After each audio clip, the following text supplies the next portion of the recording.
3 hours northwest of London, in rural Staffordshire, lies picturesque Keele University. 10,000 students study here in 22 academic departments. But there's also a story underneath the college, and a very special kind of treasure.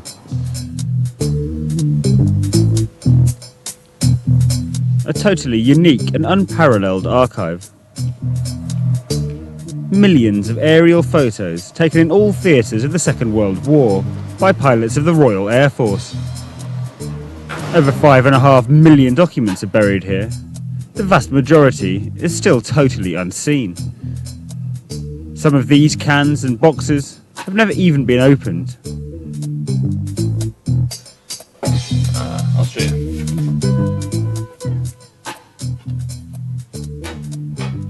Some of these documents were made public in the 1960s, many more only recently. In the next wave of declassification by the British Defence Ministry, there will be material to fascinate historians worldwide. The aerial photography is a unique way of looking at the world. During the Second World War, the people who worked on it believed and hoped that after the Second World War it could be used in peaceful ways. This is just, in a sense, their dream happening. Looking at the world from the air allows you to look at history in a completely unique way.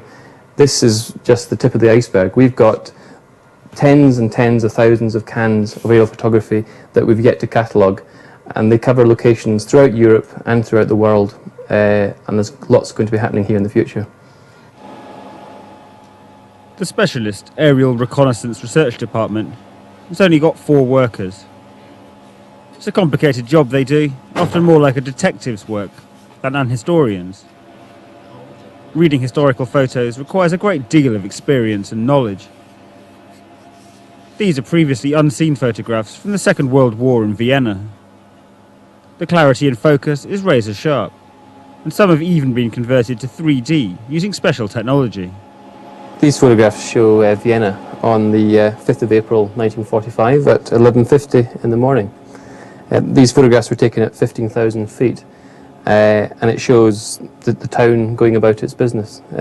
You can clearly see on the photographs where bombs have impacted on the ground, and these are just 2 of many photographs of Vienna that we have in the archive. What I like is the sea green.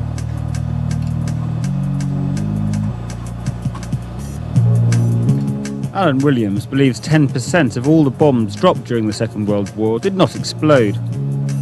Using digital techniques, these photos can show where the bombs are and hopefully prevent accidents. Our photographs allow people searching for unexploded bombs to look at a site, and obviously you can pinpoint where a bomb entered the ground. Using this information and getting further information about exactly what bombs were dropped on sites which are held in the National Archives in Britain, you're able to build up a very clear picture of exactly how many bombs were dropped. So then you've got a total to search for on a particular location. And actioning. The photos were inherited by Keele University from the London National Archives in 1962, in order to gain help making them more public. Until now, the majority of people accessing these pictures were specialist researchers, either historical or from the media. Researchers from Steven Spielberg's series Band of Brothers spent a lot of time here. The decision to make the photos public provoked a lot of attention in the international press. German, English, French and Austrian journalists salivated over the new evidence of the horrors of World War II. New historical arguments were opened. Some of the most virulent discussions arose after the publication of photos taken over Auschwitz. This photograph was taken by a South African squadron called 60 Squadron on the 23rd of August 1944. And the significance of that date is that that was during the time that the Hungarian Jews were being transported to the camp. The number of people being killed was so great that people were burnt in large open-air pits, and that's what you can see in this area here with a large amount of smoke. This The sheer scale of the camp is the thing that overwhelms most people. This zoom of the central area of the camp shows a row of people heading towards a camp, a row of people on roll call. And this just gets across how large the camp is. This is the famous gate into which the prisoners would arrive at Auschwitz. You can see here the box carts in which they were transported, and the area here where they were taken off the trains. This just again shows quite how large the industrial scale on which this process was being carried out. And this picture was the most controversial you found? That's right, yes. So? People raised the questions as to why, when this photograph was taken, there was not an outcry during the Second World War. Now, the reason that is generally given by photo intelligence experts is that this was one photograph that took us a long time to find when we were looking for it. During the Second World War, the Allies had created tens of millions of aerial photographs, so their job was very, very difficult, and they were not charged with looking for these camps.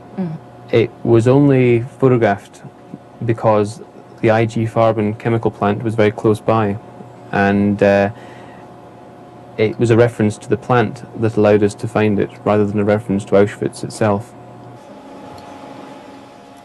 The archive is now looking very consciously for any photos of concentration camps. Fantastic, and hold it there. And I'm going to pan up to your face, you'll be looking at the monitor. This shows a Fairey Battle reconnaissance aircraft, one of the early airplanes, and if we zoom in, we can see the pilot sitting with his leather flying helmet, and underneath the airplane would be one set of cameras, and on the side there would be oblique cameras which would allow the airplane to take photographs like this. The losses from people flying these aircraft was huge. Well, they never flew with any weapons at any time throughout the war, but these aircraft were relatively slow, and it meant they could be very easily shot down. It's these kind of photos that are available on the Kiel Archive's website. But archives need money, and in the future it may be that the search has to be limited to members. But for a small fee, researchers will be able to receive a high-quality still sent to their home.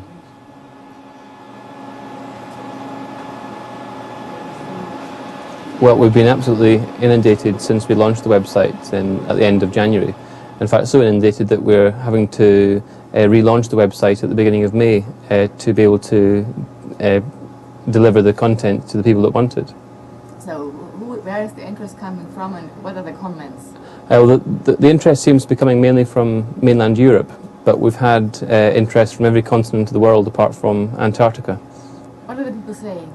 They're just amazed that such good quality photography could be taken during the Second World War, let alone that it could be taken and allowed to be looked at in 3 dimensions. And people are obviously very anxious, now that they know about it, to start looking at it, so we are keen to deliver access to the photographs as soon as we can. A further jewel dug up by Kiel's historians were some astonishing photos of the Allied landings on Omaha Beach in Normandy on the 6th of June 1944. This shows the D-Day landings as they were happening. You can see on the beach area here where men are being pinned down as they're being fired on, the landing vehicles in the sea. We can see bodies floating in the sea from people who were killed. We can see vehicles arriving, men fighting.